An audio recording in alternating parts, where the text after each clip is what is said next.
Last week, I got a chance at looking at a very exciting new car from Stellantis. That was the Citroën EC3, and it was so important because it had an affordable price tag, something we've been waiting for. But today I'm taking a look at a new Stellantis product, the Peugeot e-3008, and it's important for a very different reason. This car is going to have a maximum range of, get this, 435 miles. So, Citroën are going after the affordable price tag and Peugeot are going after the maximum range. Hi guys, I'm Tish and welcome back to Auto Social UK. In today's video, I'm going to be taking a closer look at the Peugeot e-3008. I'm going to be telling you about the fully electric version, but also about the fact that this car is going to be a mild hybrid and also a plug-in hybrid. I'll tell you all about the specifications, the range, and the battery that makes up that range. So if that sounds good, then please keep watching. And if you like new car reviews and car content, then you know what to do. Go ahead and hit the subscribe button. So let's start off with the specifications of the new Peugeot e-3008. The 3008 is the first model from Stellantis to sit on the new multi-energy medium platform, the STLA or Stella. As well as being able to offer a longer headline range, it will now also be able to sustain faster charging. Previously, Stellantis cars could top out at 100 kilowatts, but the STLA architecture has topped that to 160. They've also now joined the lineup of cars like Kia and Hyundai and will offer vehicle to load, which is super handy for the likes of camping or even keeping your freezers running in the event of a power cut.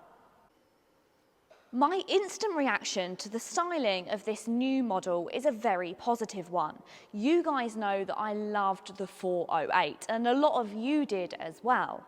The great thing about the e-3008 is there feels a good blend between the dynamic styling of the 408 but that familiar styling of the current petrol and hybrid 3008. It has a slightly boxier stance, but as you'll see, compared to the previous model, you do now have a coupe roofline, which hasn't limited your boot space any more than the previous model, but it's given it a slightly more sporty, dynamic look. The styling in general, I would say, is a little bit less busy than the 408, and dare I say, a bit more palatable. You do, however, still have some whacking great wheels. On this model, you have the version of EVA, having 19 inches, or here we have the larger 20-inch alloy wheels, which will be standard on the electric model. You have a perfect blend of being aerodynamic to give you the maximum range, but also having that dynamic and interesting styling. I really quite like these. I know that they're definitely going to divide opinions, however. The styling is slightly more simplified. There isn't quite as much plastic as there is on the 408, which I know is going to please a lot of people. Around the front, you of course have that very recognisable Peugeot face, and it wears the new Peugeot badge along the front with that lovely blended out grille, and you've got the lion slashes down the front with your LED lighting. Let me know, what do you think of the styling of this car? Personally, I think it looks great. The electric e-3008 will be available to order from January, alongside a hybrid. For the E model, there'll be two battery options: a 73 kilowatt-hour usable battery with 326 miles of claimed range, and a long-range version with a whopping 98 kilowatt-hour battery to achieve the headline figure. The standard range battery can also be had in all-wheel drive to help in winter months and to cut a second or so off of the 0 to 62 time, with no compromise to the claimed range. Both the all-wheel drive and also the plug-in hybrid will follow later on. Peugeots have always been infamous in the industry for having some of the best interior designs on the market, and this new generation of car is no exception. In fact, the new Peugeot e-3008 takes it even further than they've ever gone before. Compared to the smaller 308, you do have the use of materials in the 3008, which is what we have seen previously. It gives it more of a cosy element. You also have this interior lighting which runs all the way along the side of the doors and across the dashboard, and that's beamed onto an almost textured design which gives it something a little bit interesting to look at. As you'll see, you have that same tunnelled in feeling that you get in a lot of Peugeot designs. The setup is very familiar. It feels familiar, it feels Peugeot, but it does feel new. It has a fresh feel about it. And that's mostly down to this new screen setup. So this is the Peugeot cockpit, but this is a panoramic cockpit. So it's made up of your infotainment display, but also your touchscreen. Together you have a 21-inch screen which sweeps along the front of the car. Gone is that tiny little 3D screen that a lot of people like to complain about. Of course, in classic Peugeot style, the steering wheel does still sit underneath the dashboard, so as always, legroom is slightly tight when it comes to the steering wheel, and it's still that small hexagonal feel, but it's actually more hexagonal than ever before because you have the new design in the centre and the Peugeot badge. I've always really loved this steering wheel. I know it poses some issues for some people, but I've always quite liked it. One of the problems previously, however, was the fact that often the top of the steering wheel blocked your infotainment display. But now, of course, because you've got this larger screen setup, you're able to see it in all of its glory. It does, however, pose a new issue. It sits up quite high, so that means if you're like me and you like to sit down nice and low, you're not really going to be able to see the front of the car. So you are going to have to move your seat upright to be able to see over the touchscreen. You also get the eye toggles that you get in other versions of the Peugeots, but you now have two screen setups, so you can slide across and have even more eye toggles. This means that you can get shortcuts to all of your favourite systems that you're using in the touchscreen. It means you're not having to fiddle around with this, and you can just use your setup if you want to, for instance, set yours or your passenger's favourite climate control settings. You also have steering wheel controls which now look a little bit different.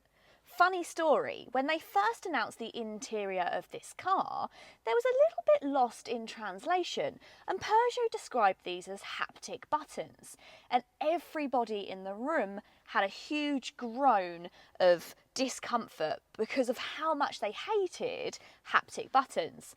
Well, it turns out that that was just a little bit of confusion, and these are physical buttons. I think what they meant to say is that they look haptic in the fact that they're gloss, they're very flat, and they look like they would only be touch sensitive. However, they are physical buttons, and that means they're really easy to use and you're not going to knock them when driving, which is really, really good to see.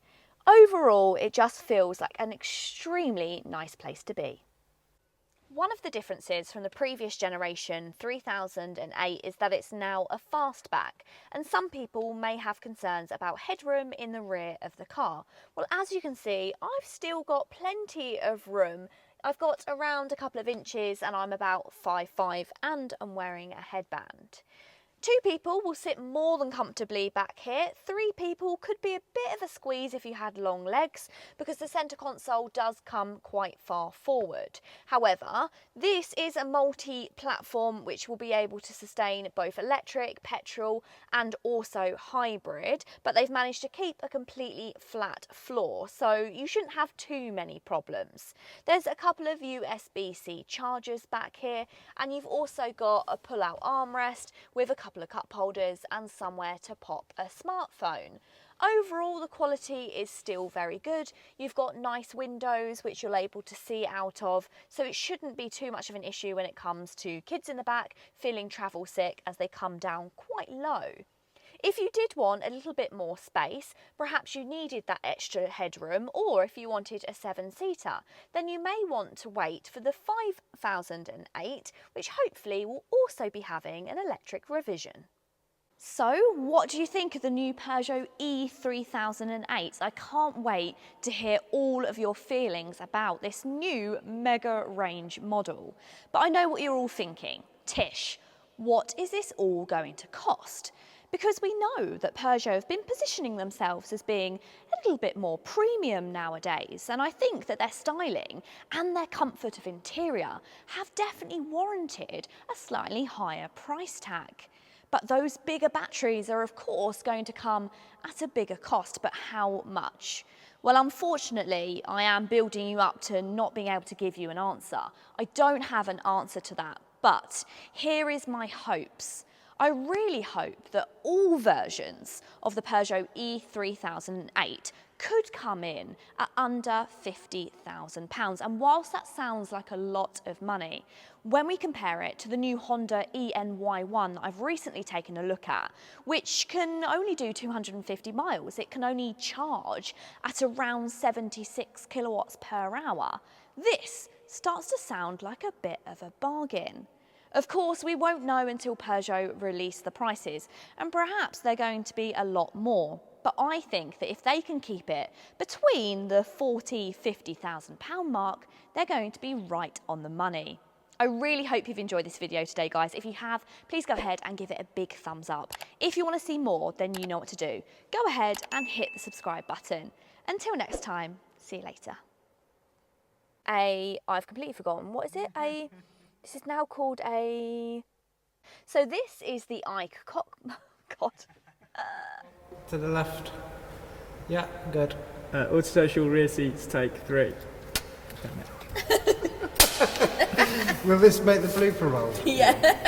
On the market, and the great news is this new a mild hybrid and a plug-in hybrid a little bit later along the line.